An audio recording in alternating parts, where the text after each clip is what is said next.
I might have been the first to call on Republicans in the Senate to reject the nomination of RFK Jr.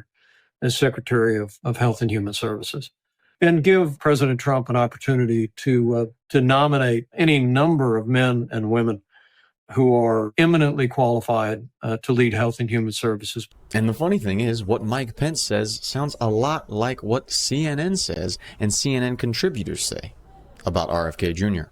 He fits with a pattern that we've seen this week, which is the hiring of people that are not just unqualified for a particular cabinet post, but unfit. Mike Pence is exactly who we thought he was. It's itsSeanDaniel here. If you guys enjoy the video, consider subscribing. Let's go. I might have been the first to call on Republicans in the Senate to reject the nomination of RFK Jr. as Secretary of Health and Human Services.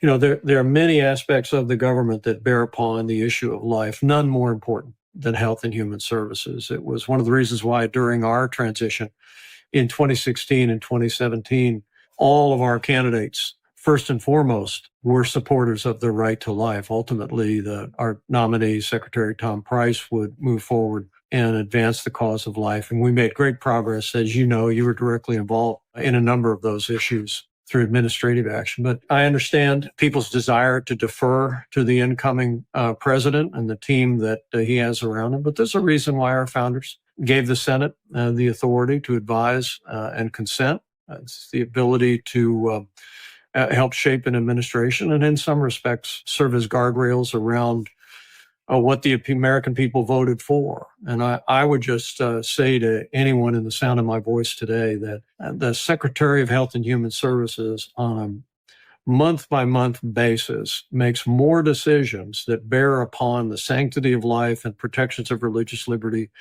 than any other member of an administration except the President of the United States. And so I think it's incumbent on the Senate now, in the Health Committee in the Senate, to ask the tough questions of RFK Jr., to get the answers, but ultimately, my hope is that the Senate will reject his nomination as Secretary of HHS and give President Trump an opportunity to nominate any number of men and women who are eminently qualified to lead Health and Human Services, but also would bring with them a deep commitment to the sanctity of life.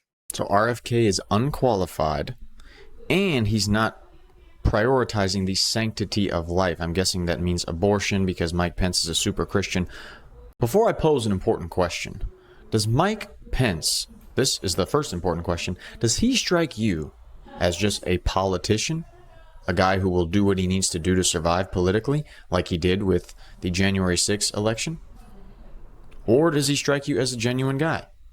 Second question, is he opposing RFK because he's unqualified and he's pushing against the sanctity of life? Or is he pushing against him because of the big things he has said against the pharmaceutical industry and pharmaceutical companies and the money being made behind it? How about all the attention deficit stuff? Yeah, and all of that as is well directly linked to vaccines in the scientific literature. On our website, we have 1,400 studies, peer-reviewed studies, and published on NIH's website, PubMed, linking it to all of linking various vaccines to all of those injuries. So what are they doing this for? Money?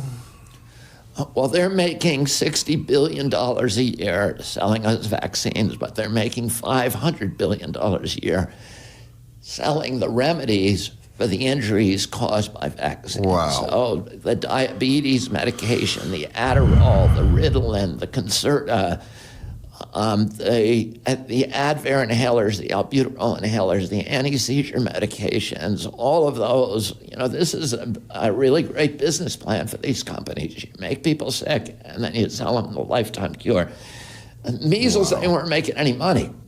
If you get measles or chicken pox, the cure is chicken soup and vitamin A, and you can't patent either of those. Huh.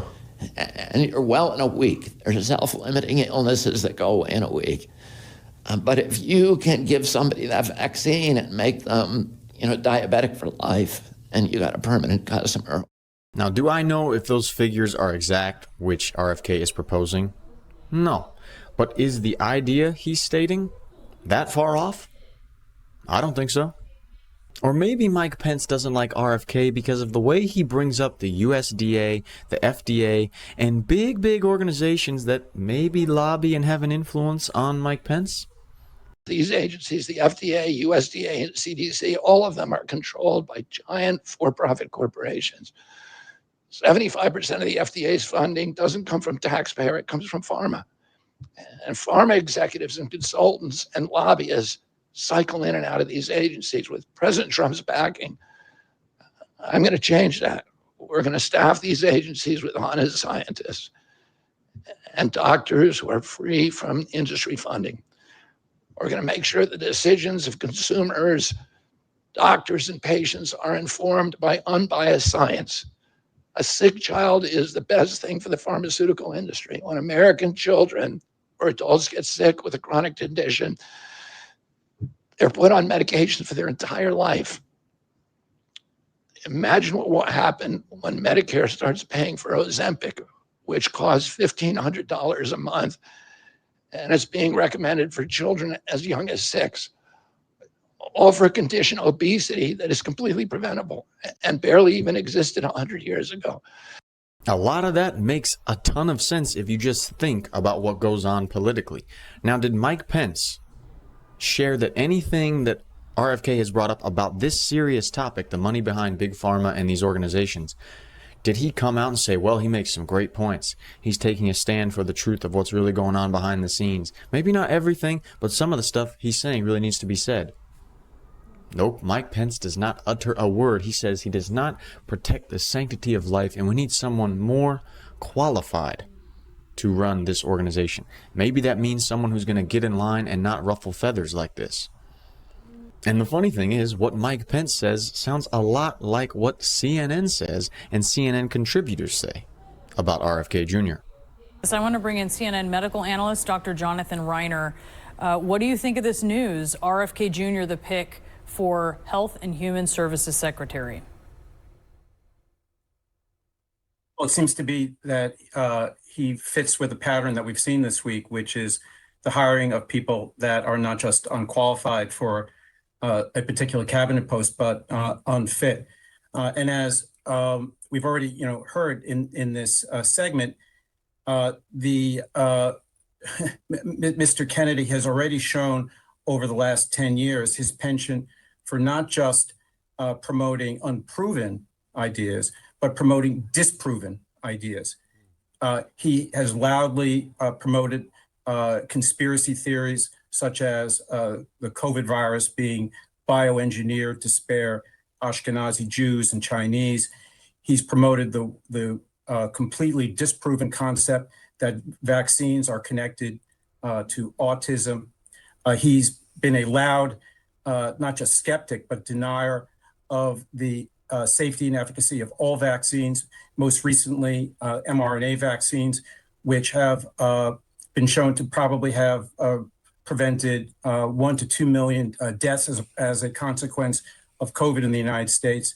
So basically, we're putting not just a vaccine denier, but a science skeptic in charge of all of the nation's premier health agencies, FDA, NIH, CMS, the agency that runs Medicare and Medicaid. It's literally putting the fox in charge of the henhouse. It's funny, he sounds a lot like Mike Pence, and Mike Pence sounds a lot like him on CNN.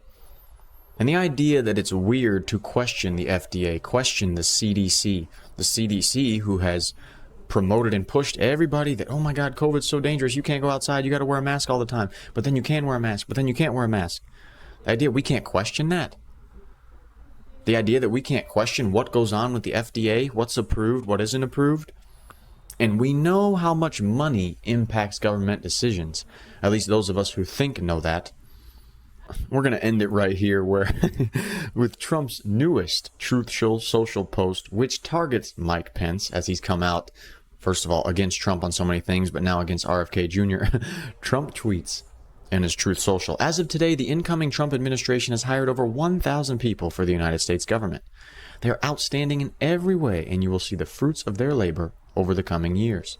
We will make America great again, and it will happen very quickly.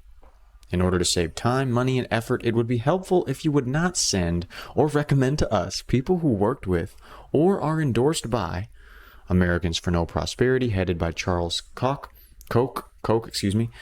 Dumb as Rock John Bolton, Birdbrain Nikki Haley, Mike Pence, disloyal warmongers Dick Cheney and his psycho daughter Liz, Mitt Romney, Paul Ryan, General Mark Milley, James Mattis, Mark Jesper, or any of the other people suffering from Trump derangement syndrome, more commonly known as TDS. Thank you for your attention to this matter. Let me know what you guys think about the RFK pick and about Mike Pence immediately coming out against it, just like CNN has come out against it. If you want to watch another video, I'll put one right here. It's Sean Daniel. Consider subscribing if you enjoyed the video, and I will see you in the next one.